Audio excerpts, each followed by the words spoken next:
Universal Pictures presents Godzilla vs. the Comets. Run away, it's Godzilla!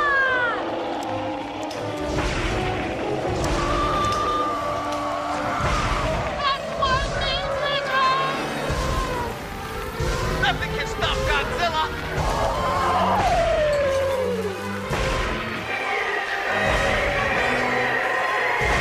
Seems the superheroes are ineffective in combating the monster.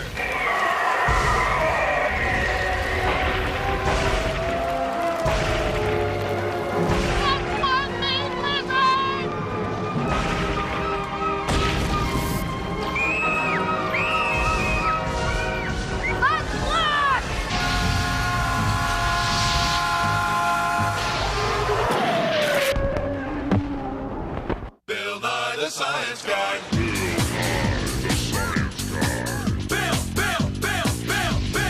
Bill Nye the Science Guy. Science rules. Bill Nye the Science Guy. Inertia is a property of matter. Bill Nye the Science Guy. T minus 7 seconds. Bill Nye the Science Guy. You and I live on a planet with a moon. Now, there are lots of planets with moons, and they all orbit the sun. But they're not the only things orbiting the sun. There are also tons and tons of rocks and ice, comets and meteors. When you see a streak of light in the sky, well, that's a chunk of rock burning up in the Earth's atmosphere, a meteor. When you see a star with a fuzzy tail, that's a dusty chunk of ice heated by the sun, a comet. Now, comets and meteors are all through the solar system, but most of them are way out there, past the orbits of all the planets. So far out that our own sun looks about like any other star. Now, comets and meteors are made of the same stuff as the planets. They were formed about the same time, and they go around the sun just like we do. Comets and meteors are part of our world.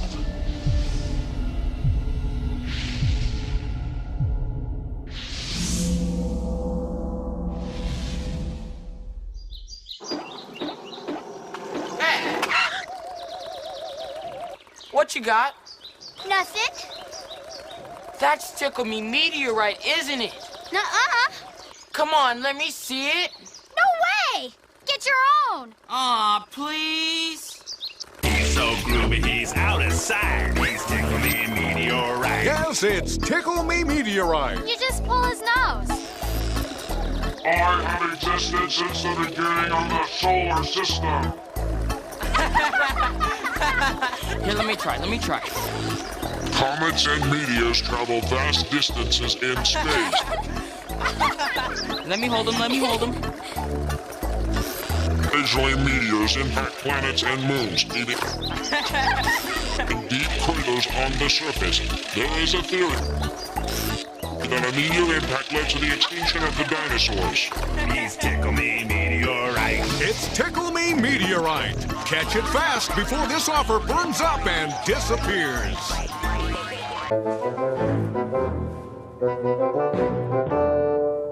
Good evening.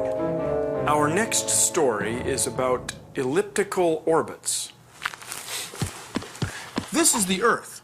It takes a year to go around the sun, and its orbit is an ellipse. This is the orbit of a meteoroid. Many of them go out beyond the orbit of Mars. Now, this orbit is also shaped like an ellipse. This is the orbit of a comet. It's a very elongated ellipse because it takes comets such a long time to go around the sun. Most of them start their journey way out here, way out beyond the orbit of Pluto. Now, different comets have different orbits, depending on where they come from and what they're made of. It might take one comet 76 years to go around the sun. Another comet 100 years, or 1,000 years, or tens of thousands of years. But all of these bodies, the planets, the meteorites, and the comets, are held in orbit by the pull of the sun's gravity. And all of their orbits are ellipses.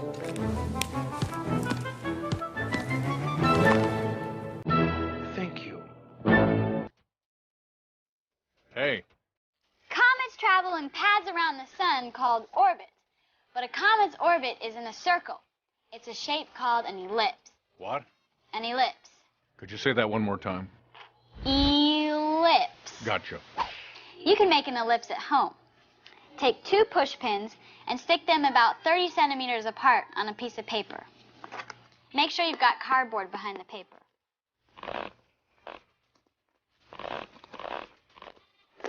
Then tie a knot in a string that's about 50 centimeters long. Put the string over the push pins and using a pen to keep the string pulled tight, draw all the way around the paper.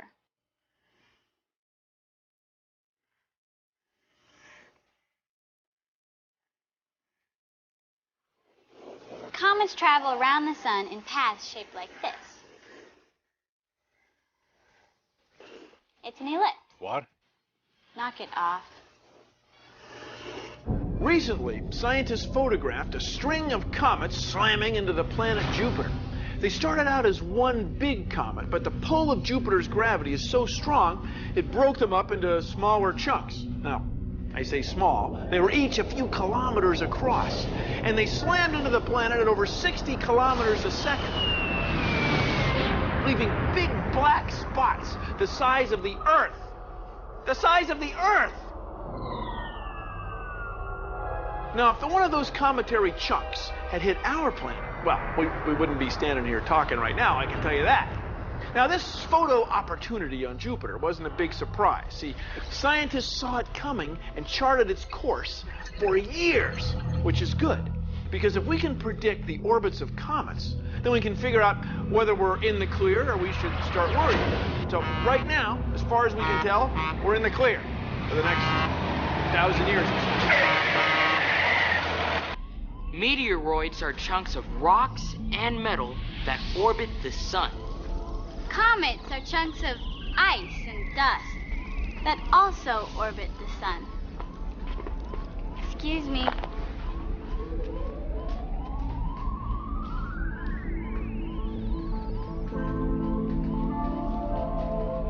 So there's meteoroids and comets.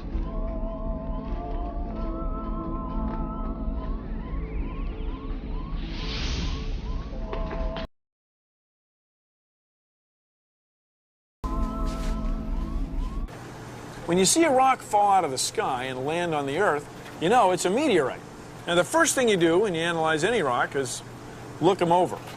You can see that the edges are rounded and they're deep pock marks caused by the friction of passing through the Earth's atmosphere. On top of that, it's magnetic. It's made of metal. Now, this one has hardly any metal in it at all. This one turns out to be a combination of both rocks and metals. We know because we sliced it in half and polished it. You can see that this doesn't look like any of the rocks we find on Earth. Now, these over here don't look like any of the other 3. It turns out that both of these are from Mars. The meteorites. And there were signs and portents in the sky. People from coast to coast began seeing something up there. Visitors from outer space.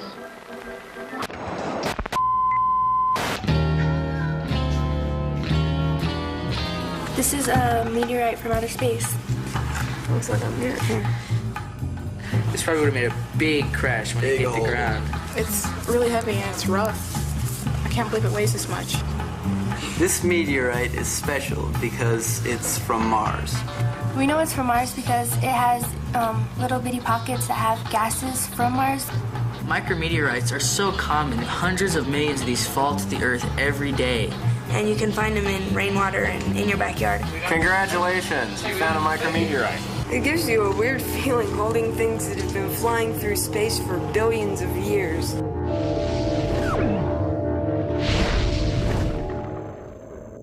The following story is true and reflects events as they actually occurred.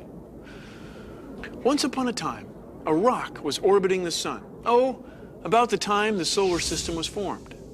Then, one day, 16 million years ago, The rock slammed into the surface of Mars with enough force to knock a piece of the Martian ground into space, with enough speed to escape the pull of the planet's gravity, with enough speed to escape the planet's gravitational pull.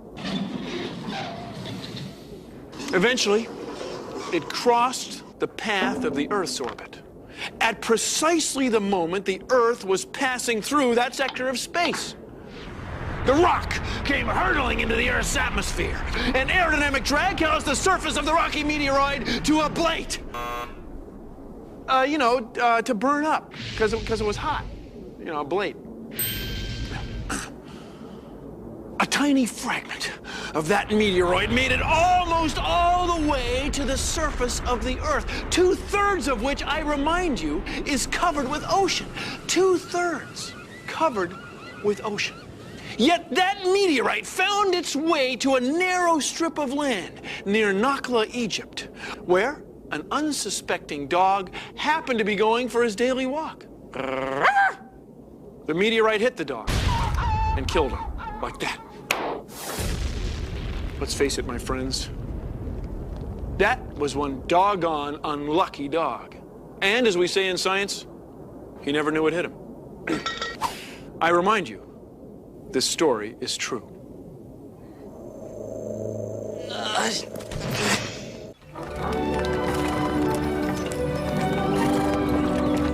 Tonight on Nye TV, Little Meteorite on the Prairie. What is it, Pa? That's a meteorite, half-pint. It's not a big meteorite because it probably got burned up going through the atmosphere. It's a little meteorite. Wow. Pa, so what you're saying is that this meteorite came from outer space, and now it's on our prairie. It's our little meteorite on the prairie. Can we keep it? Will it hurt us? No, half-pint. Just burn up metal and stone.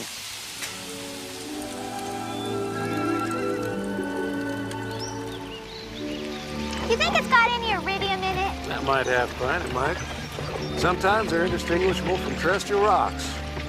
They have iron and nickel, and well, yes, iridium is much more common in meteors than on Earth's crust, which might help to explain the extinction of dinosaurs.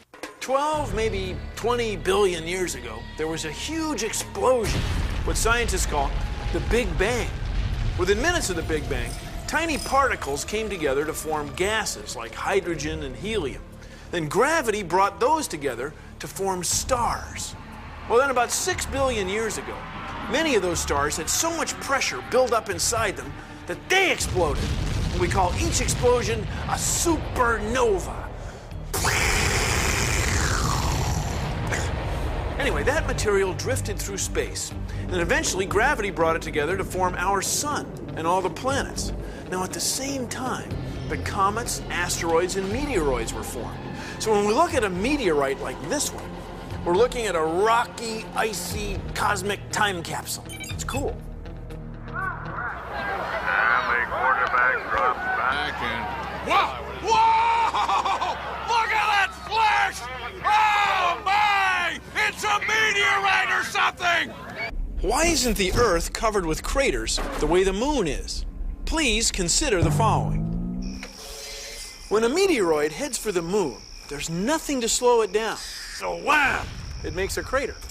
When a meteoroid heads for the Earth, it has to pass through at least 80 kilometers of thin air. Rub your hands together. You know they get warm? That's friction. Well, meteoroids are going so fast that the friction of the air makes them heat up. Now, you may not know this, but metal burns. This is a piece of steel wool. It's mostly iron, just like a meteorite. If it were to hit the Earth's atmosphere, it would start to heat up. Now, the faster it's going, the more oxygen it passes through, so it really heats up, like this.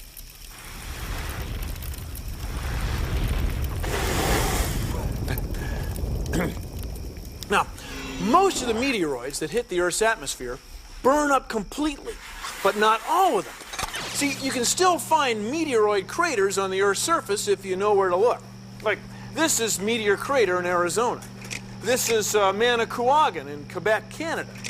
This is Karakul in Afghanistan in Asia. And this is Basumtwi in Ghana, Africa. Now, these meteorite craters are huge, and there's still hundreds of them on the Earth's surface. But wind, water, ice, and volcanoes help smooth them over. See, every planet and moon in the solar system has been hit with meteorites. But not all of them have a nice atmosphere to protect them. Well, thank you for joining me on Consider the Following. When comets and meteors hit a moon or planet, they can leave a crater. You can see craters on the face of the moon. Excuse me.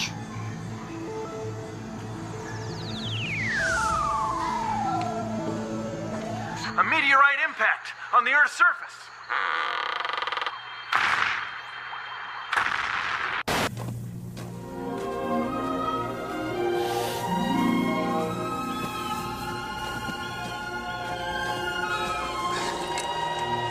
So how do we know that this big hole, this crater, was made by a meteorite? Well, here's the evidence. First of all, its shape. It's almost perfectly round. And it's big. It's huge. Whatever made this hole must have been big. Now, when we look at the rim, the edge of the crater, we see that it's higher than the high desert floor around here. Something must have lifted that material up. When we look at the surface of these rocks, something made them change from this color to this color. Well, it turns out it's heat, pressure, being mashed and squeezed and mushed. So something must have mushed and squeezed this rock. Now, on top of that, this white rock is not normally on the surface. We don't find it around on the high desert floor. But there is a layer of white rock underneath a layer of red rock in this crater. So something must have mushed and squeezed these rocks and lifted them up on top of the red layer. It turns out that this big hole, this crater, was made by a great big rock, a meteorite from outer space. Woo! When we look at the far side of the crater, over there, we see that it's higher than the rim where we're standing. So we figured the meteorite came from that part of the sky, like this. Boom!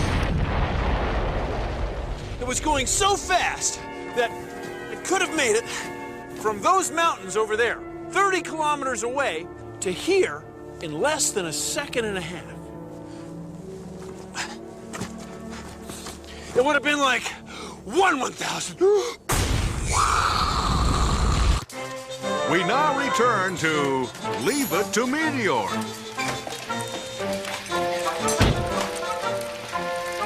Ah, geez, Meteor. Why do you gotta go lugging around that hunk of rock? It's not just a rock. It's a meteor. Besides, I like playing with it. It's only a meteor when it's in the atmosphere. After it lands, it's called a meteorite. I know, Wally. But if my nickname were Meteorite, the kids would razz me for being a goof. Who's the goof now? Dad's gonna burn up like space dust entering the Earth's atmosphere. It's Comet Hale-Bopp. We were able to see it for about 3 weeks. But by the time you see the show, the comet will be gone. Long gone. Back into the cold, dark emptiness of space. Bah!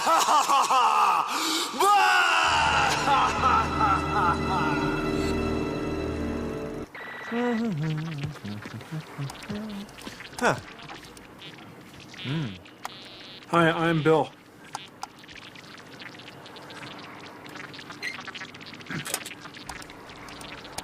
That's Comet Hale-Bopp. Yes, I'm Hale. And I'm Bob.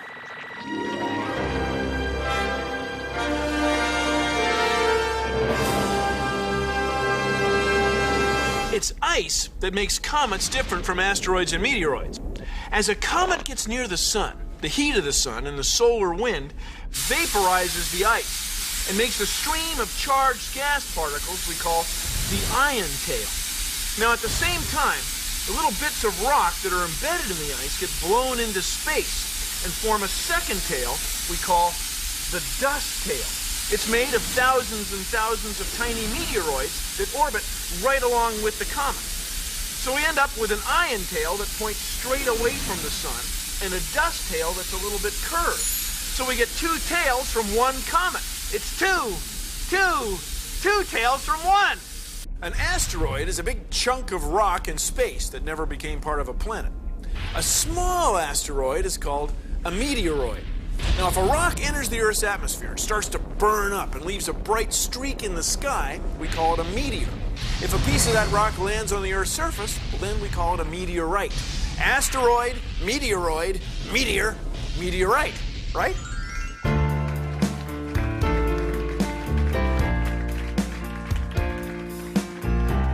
There are so many comets and meteors in the sky, but we only see a few that fly close by. When they're on a course that brings them too near, they start to burn if they hit the Earth's atmosphere. Might make it all the way to the ground. Might make a crater big and round. Comets and meteors got me looking up into the sky now.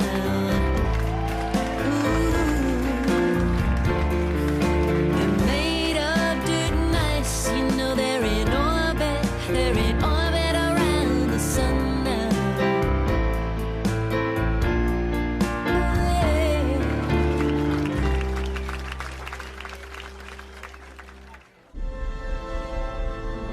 Well, that's our show. Thanks for watching.